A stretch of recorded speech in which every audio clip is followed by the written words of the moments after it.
Hello and hello from WLXU 93.9 FM in Lexington, Kentucky. This is COCBLOK. I see you smiling. I see you smiling over there. Which stands for the Coalition of Craft Beer Lovers of Kentucky. Is that true? Yeah. Well, I didn't know that. I thought it said something else. It is now. This is an entire hour dedicated to beer, which sounds like the most boring thing to you, I know.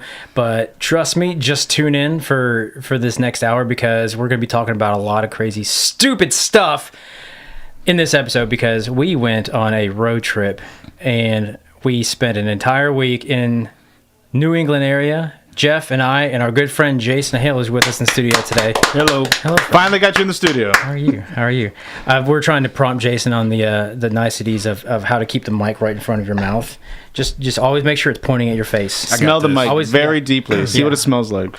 Always make sure it's right next to your mouth. So anyways, most of our shows we like to kind of dissect the local beer scene, which maybe we'll get into today if we can, and talk about what we've been drinking, which we definitely will today. But this particular trip, we've kind of built it up until last week, and we finally got to go, and we had such a blast. We thought it'd be cool to kind of recap. Reminisce. Yeah, and tell people what's going on up in New England. And tell people what they didn't get to experience. we need to hashtag humble brag about all the awesome experiences. Let's talk about the 3,000 beers we drank that you did not drink. Yeah. So, anyways, for the next hour, we're gonna wax poetic on some tales of travel, and we actually left on a Wednesday. Yeah, we were at your house waiting for you to get ready. You all got there early. And apparently you didn't have any underwear. So that was Okay, so here's how the trip starts, right? They get to my house and I'm like scrambling to pack because they get there 10 minutes early and I can't find any underwear. And I have like 2 pairs. I don't understand what happened. You have 2 pairs total in your house? Yeah, well, like clean anyway. Yeah. I mean, I guess laundry like needed to be done. I asked my wife, I was like, "Where's my freaking underwear?" And she's like, "I don't know. I just did laundry. It's not there." So I ran out the door with no underwear. 2 pairs of underwear and fingers crossed and hoping we can find some along the way or a washing machine. It's like the first thing is, oh man, I got to get some underwear. I don't have any underwear. Yeah. Come on, man. We've known about this trip for months. Yeah, I know. So this was a trip where I was basically freebie in it. Free I don't even know I can say that. But anyways, welcome to COCBLOK Radio, and we are going to talk about beer for the next hour, and it's going to be fun. So we were on a mission. We were on a several-day mission to make it to drive all the way to Boston, Massachusetts. Yeah. And somehow I didn't drive at all. I don't know how that happened, but Jason is used to driving. He basically drove like 80%. Yeah, sure, because I wanted to get there. It's funny you say that. We'll get into that momentarily about how we ended up getting to the wrong place. But we left on a Wednesday. And our beer fest was in Boston on a Friday night, and we had 3 sessions. So this was already insane. We bought 3 sessions. 3 sessions of a beer fest: Friday night, Saturday day, Saturday night. The fact that we survived is I think is an accomplishment in and of itself. And we didn't get inebriated, as far as I can tell. Well, I didn't. As much as I can remember, I passed out at one point. Well, there was that one point where you were face down in a porta potty, and we're like, "What's up, dude?" And you're like, "No, I'm fine. It was something I ate." Is this not beer I'm drinking? What is exactly right. Yeah. So, but anyways, we left and we went up through West Virginia, which is amazing. Oh, yeah, absolutely amazing. I mean, it was amazing when we left. Yeah, right. So shout out to everyone in West Virginia for your amazing we beer love scene. you, but wow. We got some. I think we got a few people in COCBLOK from West Virginia. Yeah. Beautiful mountains, sure. I guess. But Morgantown made me feel very sad. I felt very sad inside. I cried a little. First of all, it's like basically a roller coaster ride. And if you get motion sick, we actually avoided West Virginia on the way back for basically that reason, just because it's a barren wasteland. But we stopped at where? Morgantown Brewing. Morgantown Brewing, West Virginia, based on the recommendation of the good Dr. Fabulous over here. Right, because there's really no other place to stop and have beer and lunch on the way there unless you go to Pennsylvania. So yeah. Morgantown Brewing, I mean, walked in the door and there's like nobody in there. The carpet looks like it's about 80 years old and it's all ripped up and there's old paneling. Like, is this place open even? Oh, we literally walked in, nobody was there. Nobody was in There's nobody at the bar, and then we had to like walk out. We had to make sure it was open because they were all in the back. Because they're all in the back. They're all outside. They're like smoking and like drinking Michelob Ultra. There was someone drinking Michelob Ultra. There was some annoying academics sitting next to us talking about something or other. I don't know what was going on. I was about to turn around and sick Jason on him at one point. But we tried all their beers. So we tried. They probably had like 8 or was it 10? Maybe we had 10. Yeah, we got the we got sample. 2 flights. We got everything. Yeah. Pretty on a scale of 1 to 5, I'd say 2 to 3. Nothing exciting. No. Yeah, nothing really excited us. But you know what I really did enjoy about it is the recommendation of, was it Black Bear Burrito? Yes. That we went over there. I kind of wish we ate there. Yeah. Black Bear Burrito had some nice taps on. Some nice taps. Stuff. We got some. The food looked like it could be pretty good. Some really good IPAs from West Virginia. Chestnut Beer Works. Trying to look them up. And they had some apparently local pale ale that was the staple around there. I forget what the Citra was we had that I liked. Yeah, that might have been Chestnut. No, it was a different one. We tried the one they said that was our flagship though, like in the whole area. Yeah, it started with a K, I think. I'm gonna look it up. Was it Cave Dweller? Nope. I'll look it up though. Before that, we went to what was supposed to be the best beer bar in all of Morgantown. And we learned that they had just gotten Stone in. Oh, yeah. Yeah, that was exciting to them. So the last state in the union to get Stone. That's crazy. I swear they're like, Stone's distributing to probably Madagascar, and they're not distributing to West Virginia yet until now. And they finally got Stone. That's incredible. And then they were waiting for Dark Horse to come that week. So it was they said, what they say? They just got Founders and Bells like this year. Founders, like, yep, a couple months back. What the hell, man? So the beer I liked at the burrito place was, which one was that? Was the Stumptown Holy Citra. Stumptown. Excuse me. I think that was the one I liked the most. Stumptown and Chestnut Brew Works apparently are the breweries to go to in West Virginia. So that stuff was good. I really wish I could have tried one of those burritos, but we had to go to this crappy place that Jeff recommended. Yeah. Thanks a lot, man. Had some fish tacos there, they were all right. Fish tacos, yeah. You guys had poutine. I did. Oh, no, I did. No, you both. He had poutine. I ate Jason's poutine. It was good. I ate Jason's poutine. Thanks, man. Not safe for work. Man. It was delicious, man. Yeah. Me and you would share our poutine all the time. So Morgantown was kind of a wash. Morgantown sucked. It was bad. Anyway, no offense to our West Virginia friends. Gosh, sure. Yeah. I got people that are Mountaineers. I know people that are Mountaineers. I'm sorry, but I'm not going there again. We avoided West Virginia on the way back, but we can say we went through there and drove through the Rocky That was my first time just hanging out in West Kentucky. Virginia. I've never hung out in West Virginia before. Yeah. So we moved on. Where did we go after that? And then we went Pizza Boy. We drove up to Pennsylvania. Yeah. And I thought Pizza Boy was really interesting because there must have been like 1 million beers on tap. I was overwhelmed. Yeah. There's too many. You couldn't try all the beers on tap. We had some Pizza Boy beers. I don't think nobody ordered anything that wasn't Pizza Boy over there. I did not. No.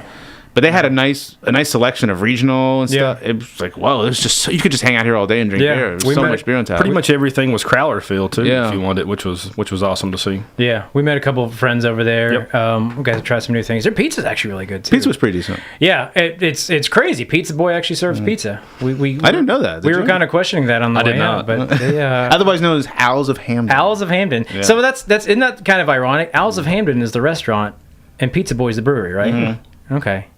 That sounds like something that would happen in West Virginia, but apparently it's in Pennsylvania. There were some nice beers there. Legendary Plum was one I thought was all right. It was kind of like a milkshakey Was it IPA. The sour? That was not a sour. It was like a milkshake IPA with a little bit of plum in it. I like the pineapple one. That actually ended up getting a bottle of that one. The pineapple sour is part of their stainless steel series, which I guess is supposed to be a funny thing because most beers are stainless steel aged. Right. So it's like aged in stainless steel barrels, and it's like, as opposed to a fritter, as opposed to like an iron barrel, I guess. I don't know. So peanut butthurt, Jason ordered. I enjoyed that. That was nice. Is that a beer, or are we switching topics? Oh, we're switching topics. Well, they had Jason had 2 versions of peanut butter. The Firkin. Yeah. Which was probably the least favorite of the 2. That was a hazelnut peanut butter. Yep. Yeah, that's pretty good. I almost bought a keg of Pizza Boy beer, and I'm glad. So we stop off. If anybody knows about Pennsylvania, it seems to be more liberal than when my wife lived there. That you can only buy cases in the distributor shop. We went to a distributor shop, and there were cases of beer, but there was also a nice. Now you call it distributor shop, as in like it's state. It used to be like you go to the distributor to buy beer. Yeah. Or you had to go to a place that sold like old hot dogs, and it was like a food place, you know. And they had to have food. Like gas station. Right. So you can only buy beer by the case, but it looks like things are a little more liberal now in Pennsylvania, because we did a little beer shopping at a place called, I think, maybe Beer Ski or something like that. I can't remember, but they did have singles. Yeah. In Harrisburg. And they had singles, and they had bombers, and then Matt wants to buy a whole keg of beer. Like, why? Well, it's like, I'm not going to be in Pizza Boy again, probably ever. And they have the Sunny Side Up, which is it's a great you can't return that keg. It's well, like, I know, but man. you pay for the deposit.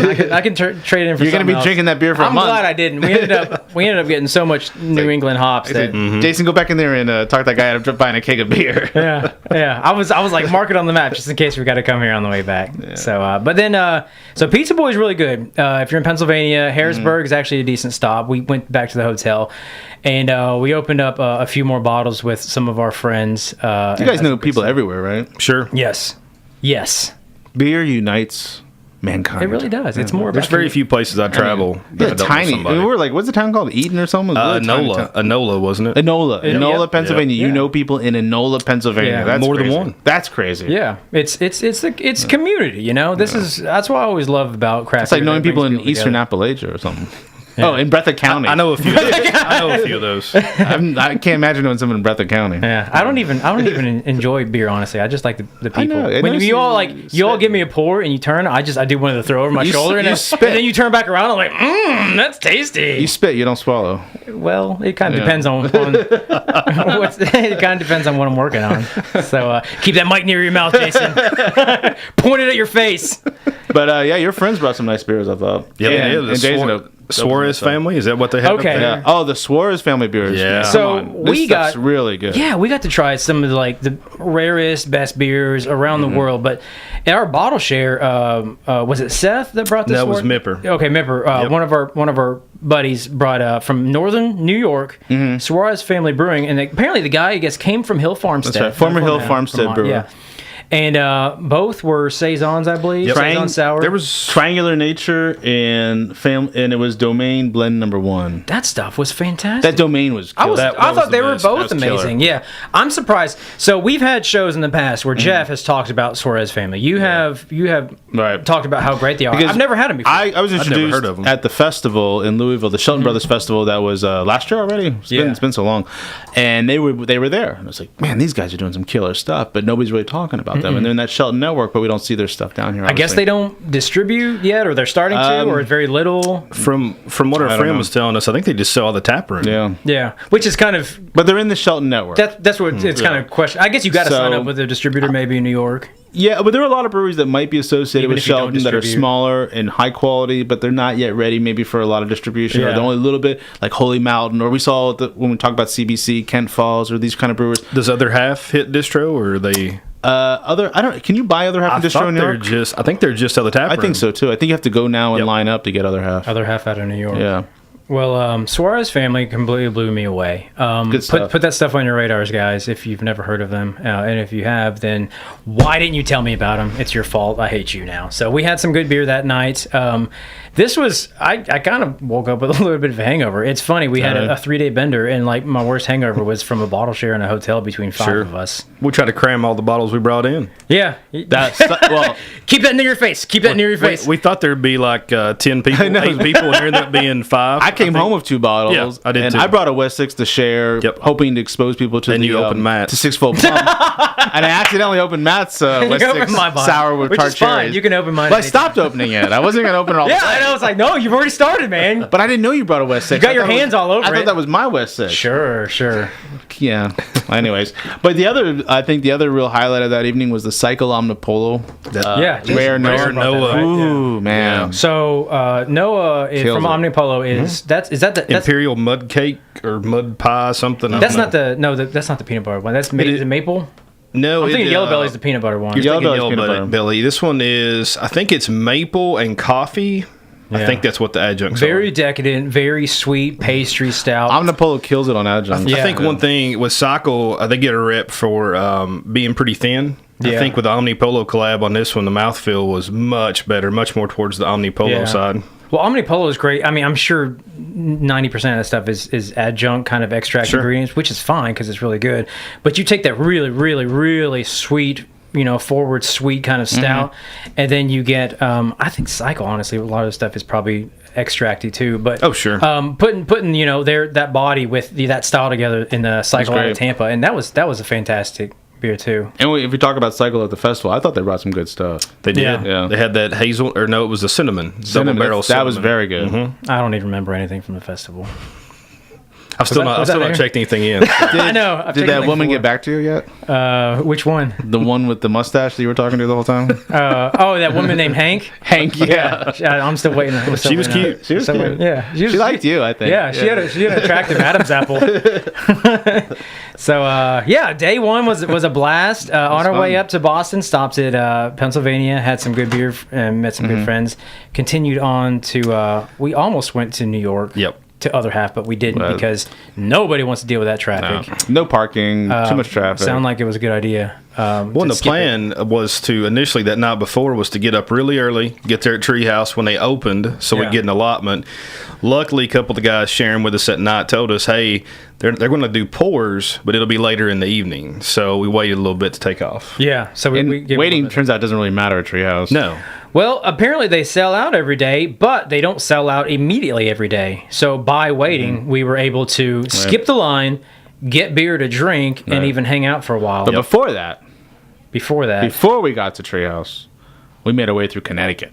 Yeah. And I've never been to Connecticut before. Oh, you're talking about Willimantic? And I wanted to go to New Haven and eat New Haven pizza and go to NEPCO, New England Brewing Company, but they weren't open till 4. Yep. So did we even mention NEPCO the whole time? We did. We talked about going there, but was I asleep? Probably. But it wasn't open, and I really wanted to try some New Haven pizza, but it didn't work out. We ended up at what's it called? Willimantic Brewing in Willimantic, Connecticut. Yeah. Nice venue. What's that? Nice venue. I actually really like it. It's kind of like friendly a cross staff between like an Irish church pub or and decent like food. Yeah, huge ceilings, very nice decor and stuff.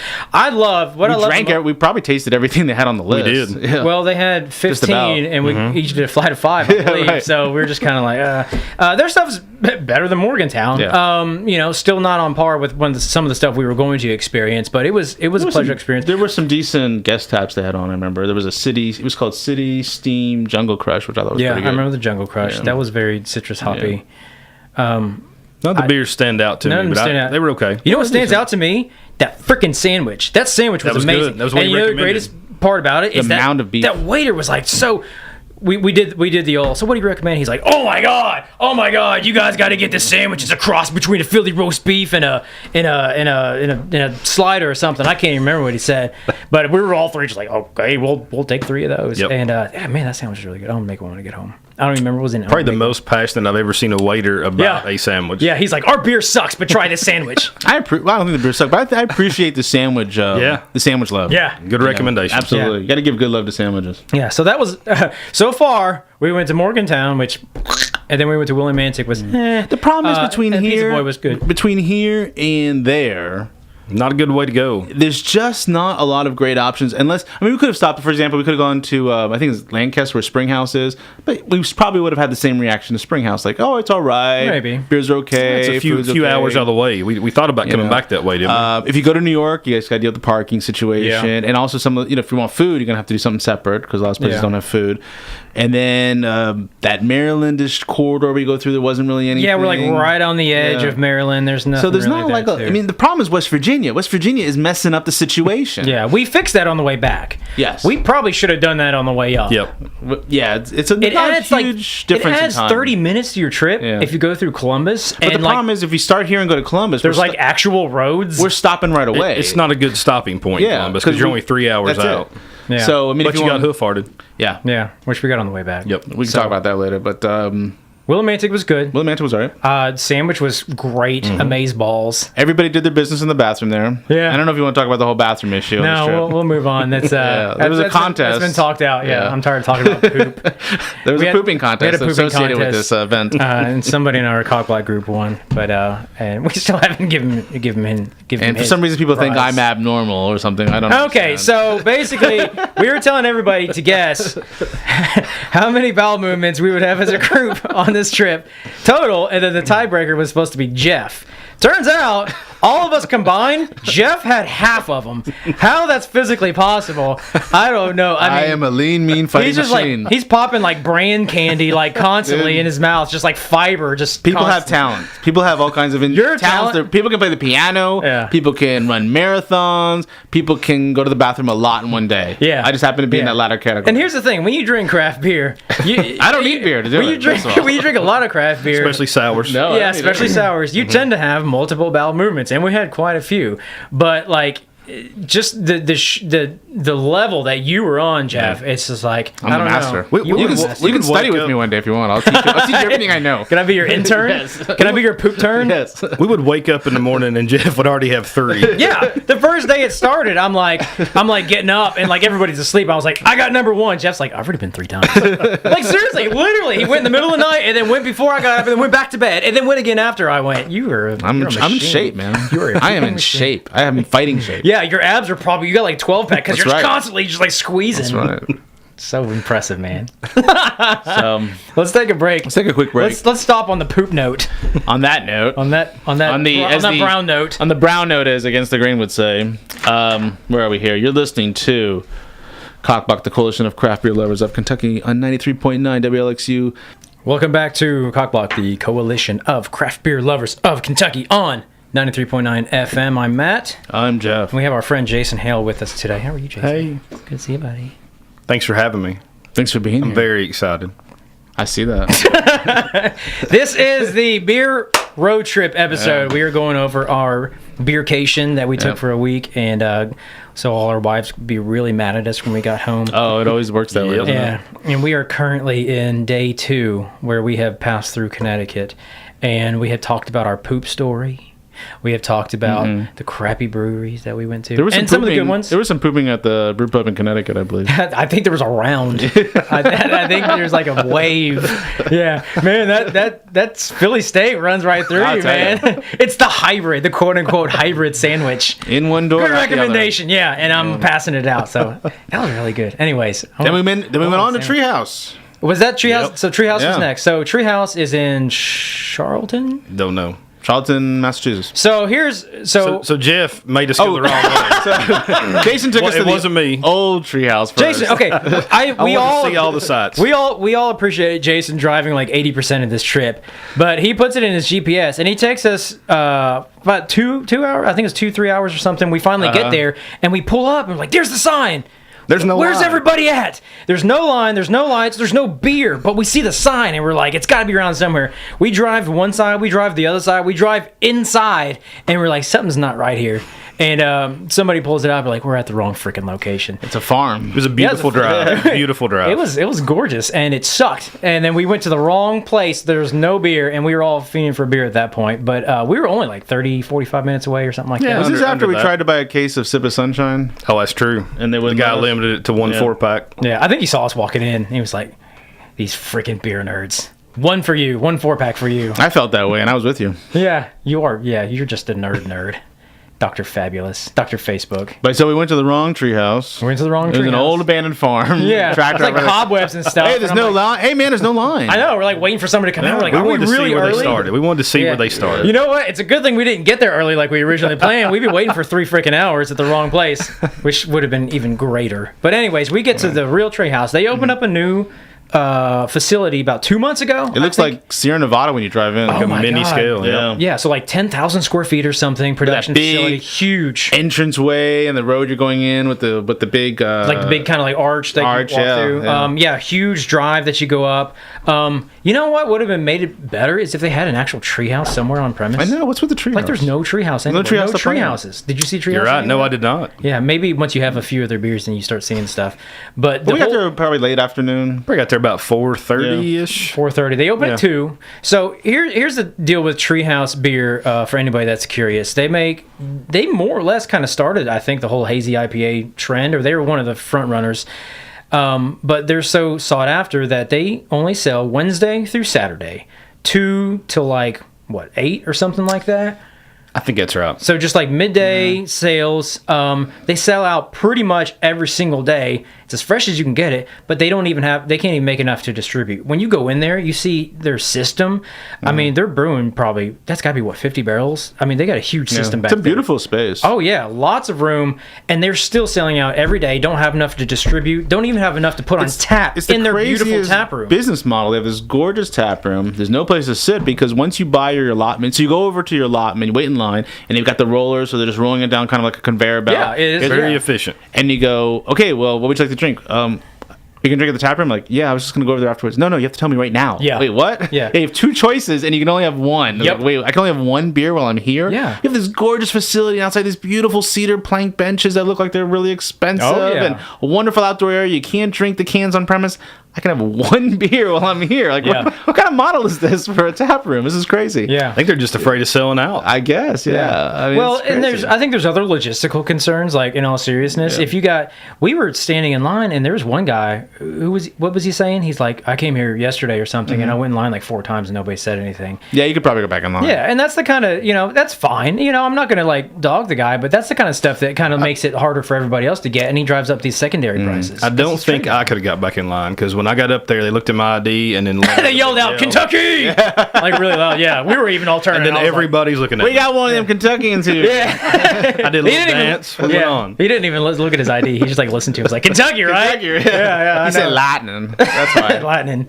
So, but no, beautiful facility. I actually appreciate the efficient model that they have. I understand that. But I want to hang out. I do too, but I think they're prepared to scale, but they're not ready to scale. So once it gets to the point to where they can, be able to put more beers on tap, they're ready to go. Within a year or so, you can hang out. Exactly right. Yeah. So, because that'd be just a waste on that facility. Oh yeah, it's amazing, and they're making so much money. I mean, they could probably build a second facility. The amount of cans that are going out there every day. You just share that information with local brewers, and they'll be like, "What? You're charging between $3.25 and $4 a can, roughly." But they've got to be generating 4 figures in sales, high 4 figures in sales every day. Yeah, that's crazy. Yeah, that's insane. So good for them. They can afford a new establishment. They're doing very well. Bathrooms are very clean. Bathrooms are very clean. I did not make a poop there, but they're very basically brand new. So, but we got to try a couple of stuff on tap. Spent way too much in their gift shop. Bright and Doppelganger. Yep. That Doppelganger was killer. Really good. Yeah, enjoyed that. Bright was just kind of okay. It was okay. Yeah. And then the next day was double dry hop Doppelganger. They had the Doubleganger. So we didn't come back for that. But and then the allotments, like you pull up and it's like you said, it's a conveyor belt, and they have everything ready to go. It's just like you basically buy it and go. And here's the other thing: you can split it up if you want to, but like most people just get the. I think we waited in line about 5 minutes, maybe, or something like that. And you go up to the front, and they're like, "I'm sorry for the wait." It's like, wait, what? Yeah, I barely waited here. Are you kidding me? Exactly. There was no wait. Yeah, I mean, you have to appreciate that level of efficiency for something that's in such. I think that goes back to the whole trip. Everybody in Boston was so friendly. At how friendly the Boston people are. We're waiting to get cut off in traffic and see fingers and like guns sticking out the window. And it was the same when we got the Trillium, where they were so friendly and took the beer to the car. But you would think with all the nerds every day cramming into that place and holding up the line and ordering stuff, they'd be so jilted by now. No, they were very friendly. I think it's beer, man. And we got some good recommendations. Yeah. So we got the recommendation to go to Armsby Abbey in Worcester, Massachusetts, after Treehouse. And on the way from Treehouse back to Boston. That was probably the best find of the entire trip. Except for Jason's burnt grilled cheese sandwich. I thought the food was pretty good. Yeah, well, I think they just burn all the grilled cheese. I think they just serve burned grilled cheese sandwiches. He ordered another one. It's like, this one's burned too. 4 Hill Farmsteads on tap. It's actually pretty good. The only place in Massachusetts. Double Galaxy, I think, was one of them. Yeah. Hill Farmstead, IPA. Society and Solitude number 6. They had Trillium on tap. They had Affogato, which was the collab between Jay Wakefield out of Tampa, or Florida. It's Tampa, right? Miami. Really good stuff. Miami. The stuff that they had on tap, it's just like, if something, we see that and we're just kind of like, this is amazing. Everybody up there is kind of like, oh yeah, it's Armsby Abbey, we're used to it. We're talking to the person that works there, and she's like, oh yeah, we're doing a Swansea Day for Cantillon on Saturday, and we're going to have a Swansea Day brunch on Sunday with all our leftover Cantillon. We're like, oh, guys, we're stopping on our way back. Like, that place was just really amazing. The food that we had there the day or the night down kind of sucked, honestly. I thought the brunch was really good on the next day. I thought the flatbread I had was pretty good. Yeah, no, I didn't like it. You didn't like it? No, I thought it was gross. Well, I'm sorry, man. No. Apologize. No, don't be sorry. I enjoyed it. Yeah. It was good. It's good beer, though. Did you get the waffle the second time? I did. You got the waffle. That was really good. What did you get? Oh, yeah, I got it too. That quiche was really good. It was pretty good. Yeah. So then we had the second time. But we'll get the second time I got a chance to try a couple beers I never even heard of, like Medusa and what was the other one called? Something in Feather. Everybody was Breaking telling Feather. us at the festival we were at to go to Medusa. Yeah, my buddy in Boston was trying to get us to go too, and we just didn't. Maybe next time. Yeah. Are we gonna do? Are we gonna next week? Is there gonna be a next time? Next week. We'll go next week. Matt's already asked me several times today if there's going to be a next time. I was like, you're going to go next time? He's like, I don't know. And I was like, if I can swing it, man. I need like a few months to recuperate. Oh, yeah. My wallet needs to recuperate. Mm-hmm. My wallet needs, a lot of recuperation. So Armsby Abbey kind of closed out day 2. Yep. And the place is small, too. It's not big. It's really, really small, honestly. For them to get the kind of selection they do, it might be a little bit small in Holy Grail because Holy Grail has the upstairs and the beer garden. Yeah. So no, I think it's definitely. They had that back area, so I'd say it's about the same. Yeah, that back area was basically like a parking lot, though. No. Through behind you're talking the bar about. to the I know left. what you're talking about. Yeah. They probably had 20 seats back there. Yeah, if that. Anyways. Beautiful selection of beer. Really glad we got to go there. Definitely will be going next time we go up, if we go up again, which we will. If we go up, which is definitely going to happen. So from there we crashed, I believe, right? Yep. And you slept on an air mattress. Oh my god! So we get this nice.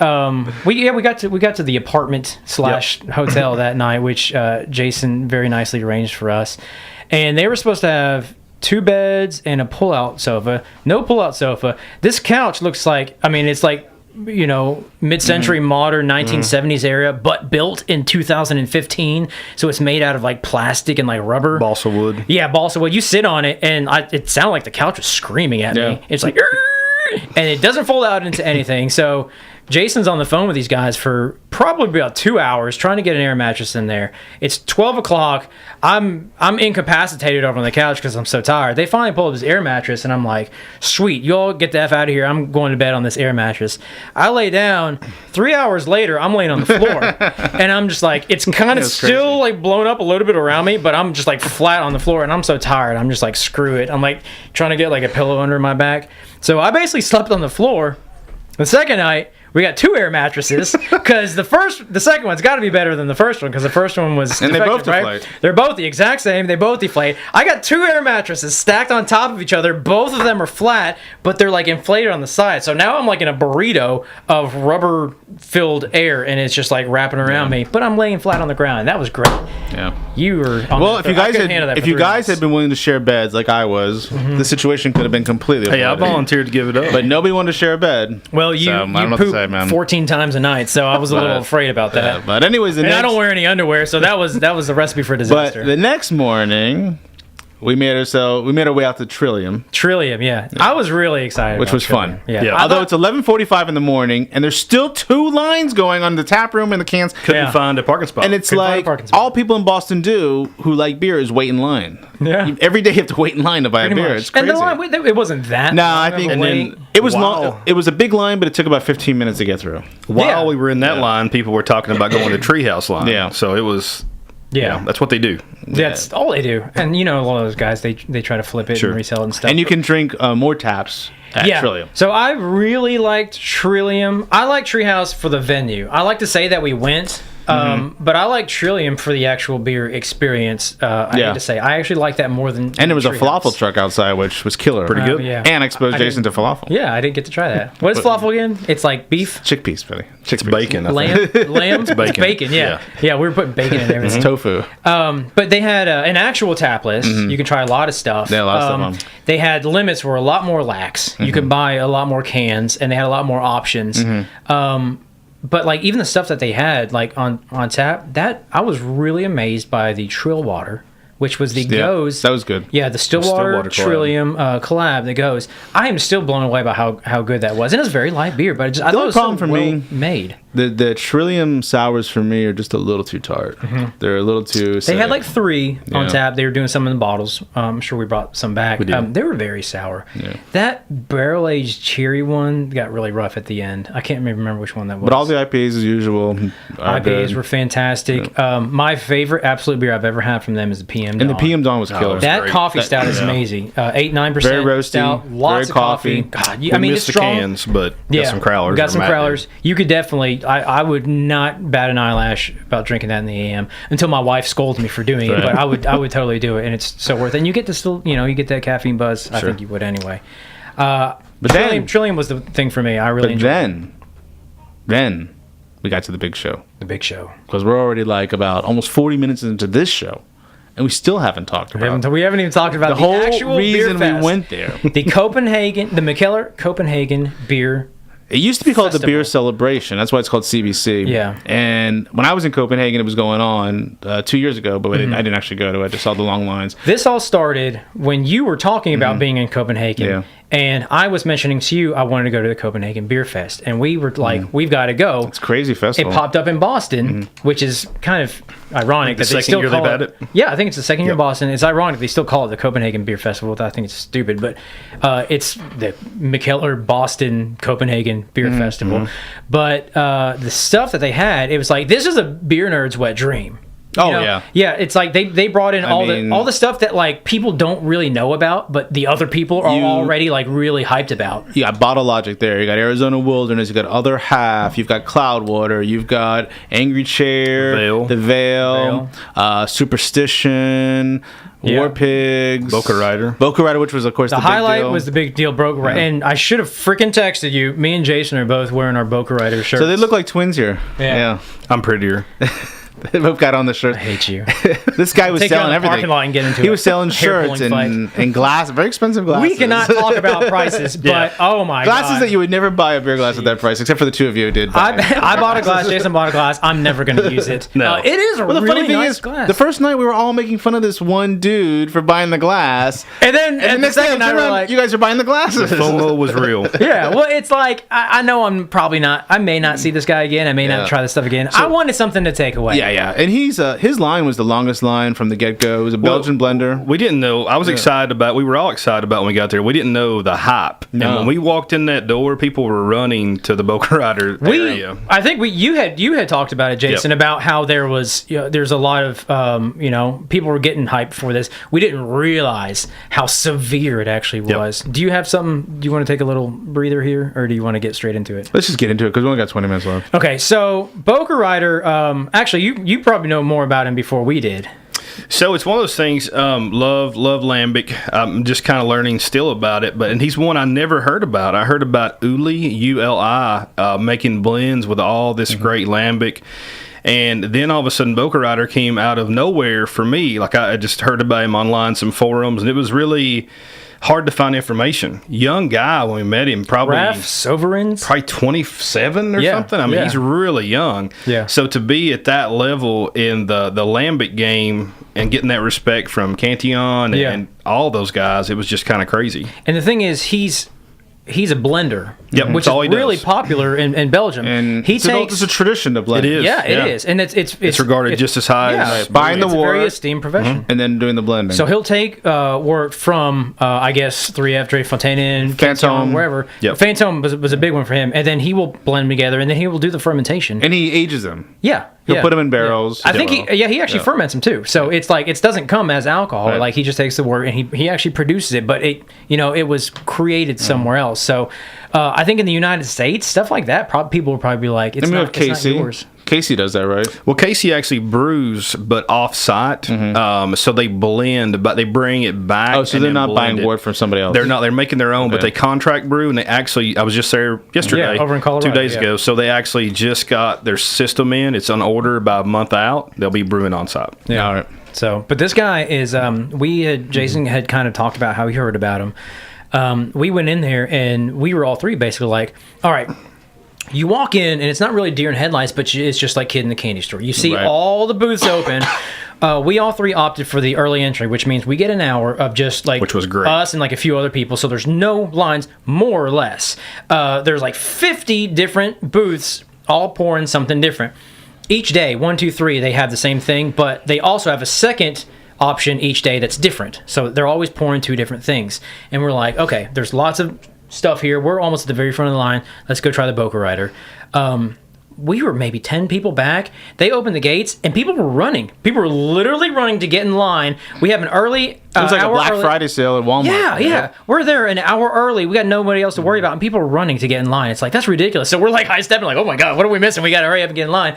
And we got to try 4 or 5 or 6 of his blends by the end of the trip. I think we tried every single blend except one. Except one. There was one we missed. Yeah, but that we missed there. Yeah, there was one. I think that creek. Maybe it was the first or second session that there was one open that we didn't get. Okay, he had about 5 different framboos and maybe 4 or 5 different creek variants. Yeah. The Ghost Lambic and the Olorosa. The Zomer Saison. Yeah. The one he finished with in the 12-liter bottle was Averill, which you got the cork too. Yep. Yeah. You can see on... Which I lost. Oh, you've already lost it? Somehow. Are you serious? I don't know where it's at. You can actually check out on Instagram.com/COCBLOK on our Instagram account. I actually took a video of this uncorking of the Averill. That was really cool because it just so happened we were right in front for the hour waiting. I don't know how that happened. It was very coincidental. So we videotaped the whole thing. It was cool. But here's what I appreciate about our strategy. We treated it like a team sport. Yeah, there's 3 of us. We might as well. We got a gold medal. Yeah, so someone's waiting in line constantly at Boca Rider. Yeah. And maybe like me, I'm going around grabbing other beers from other places, bringing them back, and we're all sharing. Yeah. And we handled it as a team, and that's what made this so successful. Well, somebody would be in line at Boca Rider constantly, and we would just loop. I'll go grab some Vale, I'll go get some Bottle Logic. In my opinion, it was probably the best stuff there. So it was like, we might as well stand in line, and it was the only one with an Jason just kept getting right back in line every time. Oh, we all did. But then, you would go get something, you come back, and I go get something, come back, and then Jason would go get something. Sure. It was that way you don't miss. You can get the Boca Rider, but you're not missing out on anything else that's going on around. Well, then everybody else started adopting the same strategy. Yeah. So we had people in front of and back of us. They're like, oh man, you might have to go get something. Like, go ahead. And then we had to charge them to get back. You got to treat it like a team. You can't go into this alone. Say how much, but there's a lot. If you go in alone, you're gonna miss out. You got to bring someone with, man. We were prepared. Having the VIP, we had probably 90% of the beers we wanted to try in that first hour. Every single session. I think if you're going to do something like this, I'm going to be in FOBAB in about a month, and I'm doing the hour early entry. Yeah, bring it. Gotta have a team. If there's an early entry option, it's almost worth it regardless of the price. Just because you don't have to worry about missing, you don't have to worry about waiting, and there's no congestion. No, I think it was clutch. Other than Boca Rider, the biggest lines I think I saw were at times Jester King and Vale. I think the Vale. The Vale was constant. I mean, that's why when we first got in there, I went right to the Vale where you were waiting in line at Boca Rider. So the Vale line was going to get longer. They're doing a lot of hazy IPAs. They brought some IPAs, some triple IPAs. Yeah, very good. Tired Hands had a long line. Tired Hands, they're out of Pennsylvania also. Philadelphia area. Yeah. Maybe Jester King, maybe a little bit of Bottle Logic. Those were Bottle Logic had a big line the first day with Jam the Radar, and which was fantastic. It was my favorite of theirs. Yeah. But their line for Number Crunch and FO wasn't nearly as long as that first day. So Bottle Logic out of where in California are they? I don't know where. They're pretty notorious for doing like the high gravity stouts. The fundamental observation. A lot of sweet stouts. Fundamental observations. They're vanilla stout, and a lot of these beer nerds trade really hard to get this stuff. And honestly, in that setting, it was just kind of meh. You know what I mean? Like compared to all the other stuff we're having, I think we both got a pour and we're just kind of like, oh, is that it?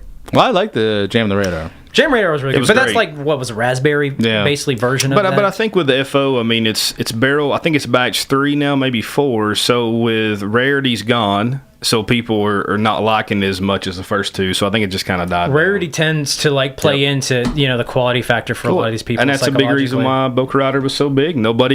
Everybody had heard of them and never had it. And your opportunity in America to try that is probably pretty limited because there's, like I said to you guys before, there's that bottle shop in Copenhagen kiosk I go to, and it may have been on the shelf while I was there. And you didn't know? I never heard of it before. Yeah. But I think if you're in Denmark or you're in Belgium, you probably have better access. Yeah. But for us, that's a really hard thing to get. So obviously those lines were going to be the biggest. The guy that does all the blending at Boca Rider, his name is Raf Soverins, I think is how you pronounce his last name. But going into it, I was a little skeptical. You see somebody that's getting a lot of hype, and you don't really know how it is going into it, but the dude's a trip. He was I think he had a few too many of his own sours. So a few too many Coors Light. He starts popping open Coors Light. And I got some pictures. I put them on Instagram. He's pouring Coors Light for us, and he's doing the whole bottle technique to make sure the sediment rests on the bottom and stuff like that. That was really cool. Mm-hmm. So he's cool. I like him. I think he's a little overwhelmed by all the success he's having, but good for him. Good stuff. Hopefully we'll get to try some more, get some more bottles. Yeah. What were some of your all's other highlights? I liked the festival. There was a Jester King Spawn variant. I forget which one. That was Was that it Sangiovese? Two grapes, I think. Yeah, I think so. That was brilliant. Spawn is like their version of lambic, basically. Yeah. But they can't really call it that because they can't. And there was a whole recent article. I just saw that. Yeah, where they talk about the whole lambic issue. Like that, yeah. I thought it was very good though. Tired Hands Hysterical Obelisk, which was a bottle pour. I like that one a lot. Yeah. That was nice. I like the Cloudwater IPAs, all of them. I've never heard of them. Really Jeff been now, tossing them up. That's another one. Is that the British brewery? Yep. Okay. They're kind of like England's other half. You know, they do the similar kind of tropical hazy beers. I thought everything they brought was, except for the coffee sour, wasn't as. That was just a little. It was interesting. It was different. But all the IPAs that they brought, and all the IPAs that other half, all the double dry hops that other half brought were really were stellar. They're really good.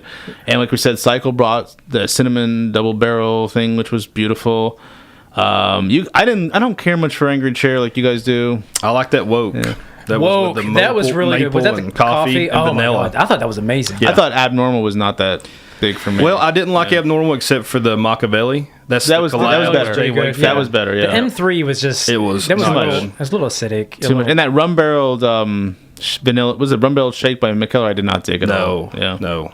They did a Noah variant at Omnipolo too. Was that one? I like that. See, I didn't like that as much as the regular. And what was the other? There was another one by Omnipolo. I can't pronounce it, but some with the G, like Gimbib. It was very good. Was it G Unit? That's it. 50 Cent was there. Yeah, I saw him. G Unit. I think that's what it was. I think he had Effenbach. I think that's what it. Yeah. I did not like the Modern Times Love you, 50. Symmetrical Orchestra or something like that. I wrote down Funky Buddha, that Dread Barrel Roberts. I was pretty impressed with that one. Like a rum barrel stout. There was, I think, there was a Big B stout I liked, and I liked the Arizona Wilderness Presidential Stout. I thought those were pretty decent. That was okay. Yeah, that was a little plain, but the Big B one was pretty good. Yeah. Yeah, I remember we talking about. We didn't talk about Superstition either. The first time I'm the biggest Superstition homer. That blueberry spaceship. Oh God, that was amazing. That's a cider. That's a cider, and it was blowing me away. The barrel aged Amante, I thought was just. Yep. That was just. Panty dropper. Then they had a vanilla. But I don't have any panties, so it didn't really. The Vanilla Marion. Vanilla Marion was really good. That barrel aged Amani, I thought that was phenomenal. And it's hard when you get in this festival. You know, everybody does small pours. You got to use the pour barrels. You got to dump that stuff out. That was my mistake at Fobab. But it's like you don't want to dump it out. But it's like 13% alcohol, and it's like they had a great setup for that though. Trying to get loaded. They had 4 quarter barrels of just water. You could turn the spigot on, and then right beside that, they had barrels you could just pour into. The dump barrels, So you dump, rinse, keep moving on. And then we had our system with the Boca Rider line where somebody was always in there. The highlights for me, definitely the Boca Rider. I was really impressed with a lot of the sours that we had. The Jester King Spawn was really great. I really liked the Fonz. 5 Colors by Jester King. 5 Colors was really good. There was a Goose Cruise by somebody, and it was okay. Boneyard. I can't remember who it was. It was Boneyard. Okay. I didn't know what to expect with that one. Boneyard. So who was that, Jeff? Boneyard. Are you sure? Boneyard. So what was that Goose Cruise? Boneyard. It was like their Boneyard. Judge Wapner. You were talking about the Boneyard IPAs, which I thought were a little bit too malty. Yeah. They're maltier than I remember. I forget, but Boneyard for a long time was a big deal. Yeah, West Coast, IPA kind of thing. I don't think I had anything from them till this trip. Yeah. I've had them out in Portland, and then maybe at the festival too. I think they participated, but they're obviously being overtaken by all the New England-y kind of low malt type of beers that are out there. Yeah, the right side of the festival over there, I thought was a little underrated. A lot of people were looking by them. There was actually a Swedish brewery. I can't remember. You and I got to pour something Beer Currits? Yeah, it's like Beer Currit or something like that. They're good. They make good stuff. And they had a saison or a sour that was blown away. Again, sour. I can't remember what the name was though. Yeah, and then right at the end there, the Fonta Flora, I kept coming back there. But I just had a pretty decent line of Fonta Flora. I thought that girl was pretty, so I kept going back. Yeah. She was giving me heavy pours. That's what it was. Is that what they call it? I was dumping them out. Is that what they call them? Heavy pours? But yeah, the sours there, I thought. I had the Modern Times. I've had Modern Times before. They get a lot of hype.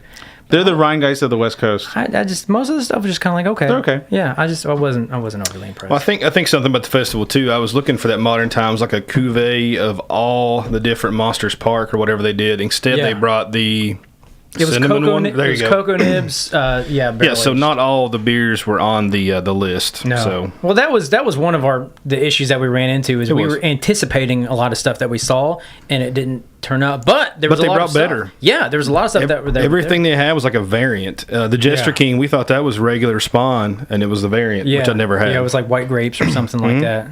Yeah, it was good stuff. I had a good time. Yeah, and then on the way back, well, hoof-hearted. So the way back, screw West Virginia. We went through Columbus, which added 30 minutes, and 11 o'clock at night, we pull up to Hoof-hearted in Columbus. And 11:30 at night. Yeah, Sunday. And they're like, we're going to close in 15 minutes if y'all can get beer. And like, yeah, we can. We go in there, we get some cans, we get a pour. Jason gives the guy a Trillium, which was nice. We get a pour of something not even on tap. And we get a pour of something not even tapped. Peach IPA that just released or something. And then it's like 11:30, and I'm like, I can't drive anymore. Jason's like, I got it. 5-hour energy. Canned coffee. No, go. just canned coffee. That coffee was really good. Hoof-hearted makes a coffee, a cold brewed coffee. No, it's a cold brewed nitro coffee. Yep. And they can it, and it is really good. I still got one left. I got 2 left. I've been drinking those, and I want to see somebody in Kentucky make a cold brewed coffee in a can. Well, I think that's on the way. We saw the picture. That was. I thought it was a stout. That was a beer. Yeah. Oh, it's a beer. That was a beer. Oh, I Yeah, thought they were yeah. going to put out the coffee in a can. Mm-mm. Well, if you read the label. Oh, I didn't read. Well, I don't read. Yeah, you got to know how to read first. Learn how to read and then read the label, and then you'll see that was actually a Dude, beer. reading is He did learn how to read I got the menu at Taco Bell. podcasts. Yeah. I learned what? You learned how to read the menu at Taco Bell, though, on the way back. So the other thing besides the pooping was the issue that I had to be taken to a Taco Bell to eat a taco. I've never really eaten a Taco Bell that I can recall. And you don't know how hard it is to find a Taco Bell until you're looking for one. So we made some turns off the road in some Pennsylvania places looking for one, and there weren't any like the Taco whole Bells. eastern side or the western side of Pennsylvania, there's nothing. Yeah. It's beautiful. And if we had gone to State College, it would have been like 30 minutes out of our way just to get to State College on back Yeah. roads. But we found a Taco Bell, and it was, I guess I'd say this. If you're going to take me to a Taco Bell and break my cherry, you might as well do it at a gas station Taco Bell and not a standalone. And that's what we did. We went to a gas station Taco Bell. Oh, we saw some strange things going on there. It was interesting. Yeah, I thought that was a and guy. I didn't have to poop after that, but apparently Jason went poop there. So. Yeah. What'd you get at Taco Bell? I think I followed your leader. I didn't know what to order, man. I'm looking at his menu like, I don't know what to get here. So I saw you get a burrito. Like, all right, I'll get a burrito. First I thought I'll get the vegetarian burrito. No, I got to go. Listen, I'm here, man. I got to go all in. I got to do it. Jeff's like, do you got anything with tofu in it? And they're like, what tofu? I know, You want two? You want 2 foods? You know there's no tofu at Taco Bell? Did you know that? Oh, really? No. And I got the burrito. No. And then Jay's like, you got to get 2, man. I was like, yeah, you're right. I got to get something else. So I got a quesarito. You ate it all pretty much, didn't you? It was dinner, man. I was hungry. Yeah. I couldn't. I got one of those XXL burritos. I couldn't finish it, man. I felt like someone dropped a lead weight in my belly after that. Yeah, That in was the something. 11th hour, we tried all trip to get him to go to Taco Bell. In the 11th hour, we pulled it out. Finally did it. There was a threat for that the entire trip. Dude, we're gonna eat 3 meals a day at the Taco Bell. And I have to give you guys props, man. You really didn't do the fast food thing on this trip, except for like a Dunkin' Donuts breakfast and that. And we ate some pretty good food overall. We had some good diner. That was worse than Taco Bell. We had some good diner food. Yeah, We did, yeah. That steak bagel sandwich I got from... But a steak at Dunkin' Donuts is not steak. I right? know. I ordered it and I opened it and it crumbled apart. Like, what kind of steak crumbles apart? I just went for a bagel. I think it was made out of safe. sponge. I went Sponge. to safe Is there route. such thing as a sponge steak? There's Sure. milk. There's milk That's steak. what Dunkin' Donuts has. Milk steak. Nice. But yeah, that was a fun trip, man. Yeah, it's good. So we're gonna do it Had a again great next time. year. Next week. Next week. Next yeah. week. 2 weeks. 2 weeks. I am going to FOBAB next month-ish. Yeah. So I should have. I'm just more back to from report. Denver and Nashville tomorrow. Yeah. You're always on the road. Travel too much. Yeah. You're welcome. On the road again. Yeah. Willie Nelson. We'll have you back and we'll talk about more stuff that. Well, we said a lot. Maybe too much. And I did not play any Howard Stern on this trip. I know. had like you 3 need to shows. cut out that outro is done. You need to do your new one. What's your new one? My new one is going out and get yourself a beer. Got it. Done and done. So anyways, that was it, man. That was the trip. It was great. It was fun. Had a good time. You've lived vicariously through us here on COCBLOK 93.9 WLXU FM. Probably the greatest beer radio show in all of Lexington. And all of this school. And all of the Yes. Steam and all Academy. the basement of this room. Broadcasting live from the Steam Academy in downtown Lexington, Kentucky. Across the street from Arcadium, which doesn't open until we're done. Which we can't get a freaking beer at. 'cause If they're not you open work yet. at Arcadium, please open at 2 o'clock. Ricky, Do yourself. listen, man. Do a civil good for the people of Lexington. I got to say, this is the best radio show I've ever been on. It's great, isn't it? Yeah. I bet it is. Yeah. Not like those SOBs over at CBS. All right, man, that's it. That's a show. Go out and get yourself a beer and tune in sometime near in the future. But we'll probably be back again. See you next time.